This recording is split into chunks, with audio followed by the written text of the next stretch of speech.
குடை மிளகாயும் உருளைக்கிழங்கும் வச்சு இன்றைக்கி நமக்கு சப்பாத்திக்கு கூட சாப்பிட்ற போல் ஒரு சைடிஷ் பார்க்கலாம். அதுக்கு நான் இப்போ 3 கலர்ஸ் எடுத்திருக்கேன். குடை மிளகா ஏதாவது ஒரு க்ரீன் மட்டும் இருந்தாலும் போதும். ஒரு உருளைக்கிழங்கு, கொஞ்சம் கொத்தமல்லி இலையும் கருவேப்பிலை, பொட்டுக்கடலையும் கொஞ்சம் முந்திரி பருப்பும் எடுத்துருக்கிறேன். பொட்டுக்கடலையும் இதுக்கு பதிலாக நமக்கு வேர்க்கடலை வேணும்னாலும் எடுக்கலாம். 1/4 ஸ்பூன் மஞ்சள் தூள், மல்லி powder 1/2 spoon, 1/2 spoon chilli powder, ஒரு தக்காளி, ஒரு வெங்காயம், கொஞ்சமாக இஞ்சியும் கொஞ்சம் பூண்டும். இது நான் கல்லில் நமக்கு தட்டி எடுக்கலாம். இது சோம்பும் ஜீரகமும் பவுடர் பண்ணி வச்சுருக்கிறேன், 1/2 ஸ்பூன்.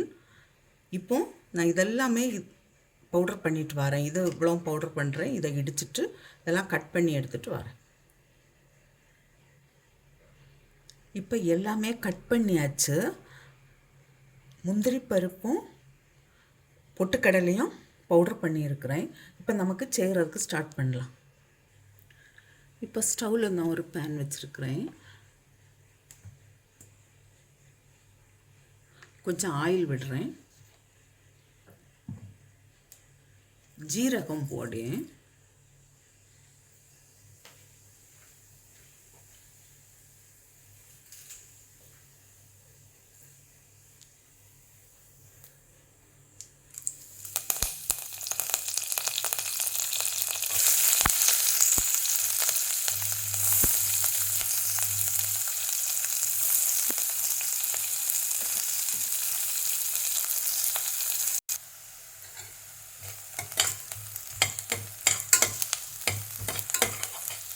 வெங்காயம் கொஞ்சம் ஃப்ரை ஆன உடனே இஞ்சியும் பூண்டையும் தட்டி வச்சதை போடுறேன்.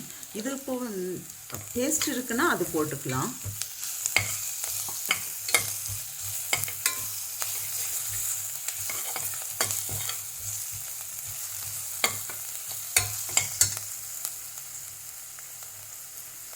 இப்போ உருளைக்கிழங்கு போடுறேன்.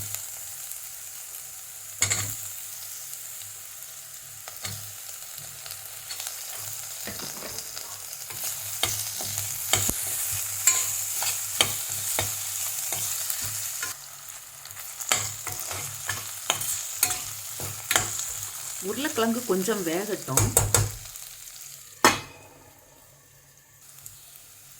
இப்போ நான் எடுத்து வச்சிருக்கிற எல்லா மசாலாயும் போடுறேன்.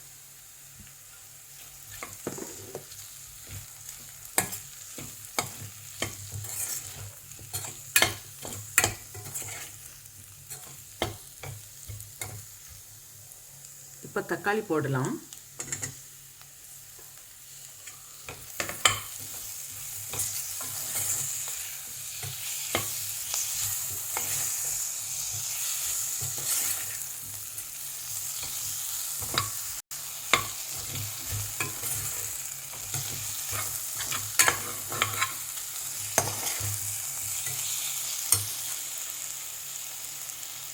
இப்போ கட் பண்ணி வச்சிருக்கிற கேப்சிகம் போடலாம்.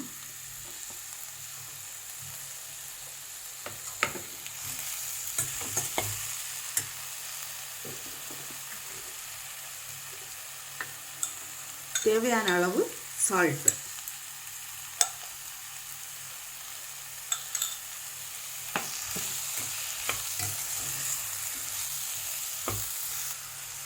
இப்போ உருளைக்கிழங்கு வேகிறதுக்கு நான் கொஞ்சமாக தண்ணி சேர்க்குறேன்.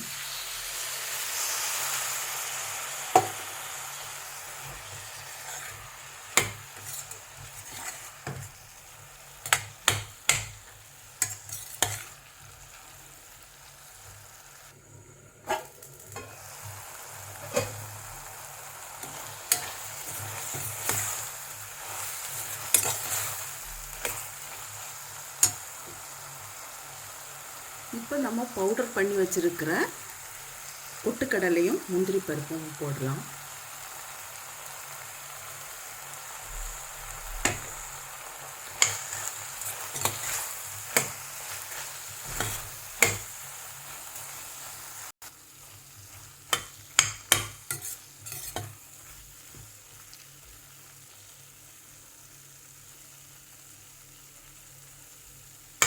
உருளைக்கிழங்கு வேகிறதுக்கு நான் இன்னும் கொஞ்சமாக தண்ணி சேர்க்குறேன்.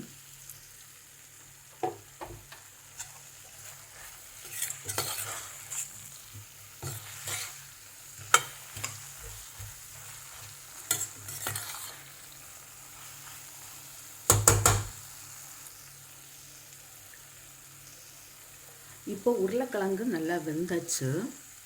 கொஞ்சமாக கொத்தமல்லி எல்லாம் கடைசியில் போடலாம்.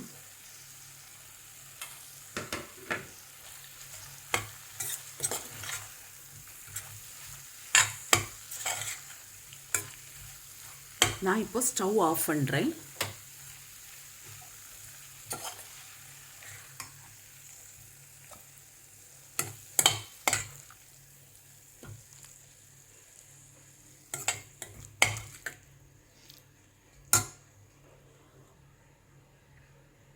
குடை மிளகாய் உருளைக்கிழங்கு மசாலா ரெடியாக இருக்குது. இது சப்பாத்திக்கு கூட நல்ல டேஸ்ட்டாக இருக்கும். நீங்களும் இது போல் செய்து பாருங்கள். செய்து பார்த்து உங்களுடைய கருத்துக்களை தெரிவிங்க. உங்களுக்கு இந்த சமையல் பிடிச்சிருக்குன்னா சப்ஸ்கிரைப் பண்ணுங்கள். உங்களுடைய ஃப்ரெண்ட்ஸுக்கெல்லாம் ஷேர் பண்ணுங்கள்.